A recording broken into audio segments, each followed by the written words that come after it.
नदी किनारे एक बहुत सुंदर गांव था। वहां के लोग बहुत अच्छे थे। लोगों में एकता भी बहुत थी। सब एक दूसरे से मिलजुल कर रहते थे और एक दूसरे के काम में हाथ बटाते थे। कभी किसी से भी नाराज नहीं होते थे।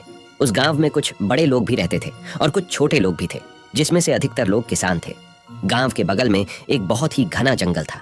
वो जंगल देखने में तो बहुत ही सुंदर था, लेकिन उतना ही डरावना था। उस जंगल में एक बहुत ही डरावना भूत रहता था। वह भूत इतना शैतान था कि रात में हर 1 से 2 दिन बाद किसी न किसी को मार कर ही दम लेता था। दिन में जो भी उस जंगल में जाता था उसको भूत कुछ नहीं करता था, लेकिन जैसे ही रात होती थी वो गांव वालों को परेशान करना शुरू कर देता था। गांव वाले बहुत डरे रहते थे।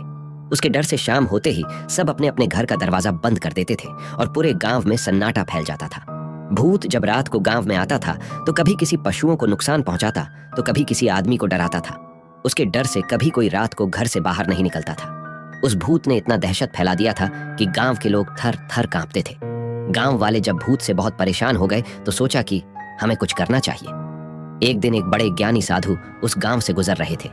गांव के एक आदमी ने उस साधु को देखा और उसके पास जाकर उसका पैर पकड़ लिया और बोला, बाबा हमें बचा लो, हम सारे गांव वाले बड़ी मुसीबत में हैं। साधु बोला कि बेटा क्या बात है, तुम मुझे साफ साफ बताओ। तो उस आदमी ने साधु को गांव में लेकर आया और सारे गांव वालों को इकट्ठा किया और बोला, बाबा हमारे गांव में रोज रात को एक भूत आता है और वो हम लोग को इतना डराता है कि हम अपने घर से बाहर निकलने में थर थर कांपते हैं। आप इस भूत से बचने के लिए कोई उपाय बताओ। तभी पीछे से सारे गांव वाले बोलने लगे, हाँ बाबा, इस भूत से हमारा पीछा छुड़वा दो। साधु ने गांव वालों की बात ध्यान से सुना और बोला कि भूत जहां रहता है वो जगह दिखाओ मुझे। तो गांव वालों ने साधु को लेकर उस जंगल में चले जाते हैं। साधु अपने तंत्र मंत्र से भूत को काबू में लाने की कोशिश करता है, लेकिन नाकामयाब हो जाता है। वह कुछ नहीं कर पाता है। फिर वह दूसरे दिन भी कोशिश करता है। बहुत कोशिश करने के बाद उसके दिमाग में एक उपाय आता है और सब गांव वालों से कहता है कि अब आप लोग को डरने की जरूरत नहीं है। मेरी बातों को ध्यान से सुनो। भूत तो बस रात के अंधेरे में आता है, वह दिन में कभी नहीं आता है। इसका मतलब उसे रोशनी से बहुत डर लगता है और अगर हम रोशनी का सहारा ले तो भूत से छुटकारा पाया जा सकता है।